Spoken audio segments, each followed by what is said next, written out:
আপনাদের ছেলে মেয়েদেরকে মক্তবে পাঠিয়ে দিন। আল আকসা জামি মসজিদ মক্তবের ছাত্রছাত্রীরা এখন জোহরের তোমরা তাড়াতাড়ি মক্তবে পড়তে চলে এসো। আর এখন হচ্ছে মক্তবে রাখতেছে এই যে ছোট ছোট ছেলে মেয়েরা এখন আরবি শিখতে যাচ্ছে, কায়দা পড়বে, তারপর সেগুলোকে চর্চা করবে, করতে করতে কোরআন শরীফ ধরবে, একসময় কোরআন শরীফ পড়তেও পারবে।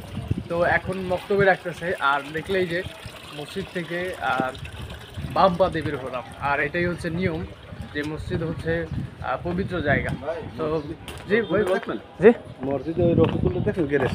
না না না, উনি হ্যাঁ নামাজ পড়তেছে মনে হয়, একটু ওয়েট করেন। হ্যাঁ আছে, এখানেই আছে মনে হয়। এক ভাই জিজ্ঞেস করতেছিল আরেকজনকে দেখছেন কিনা। তো মসজিদে বাম পাদেই বের হতে হবে আমাদের, কারণ মসজিদ একটা পবিত্র জায়গা। আর এই পবিত্র জায়গা হচ্ছে দুনিয়াতে বেরোনোর সময় বাম পা দিয়ে বেরোতে হবে, আর ঢোকার সময় মসজিদে অবশ্যই ডান পাদে ঢুকতে হবে।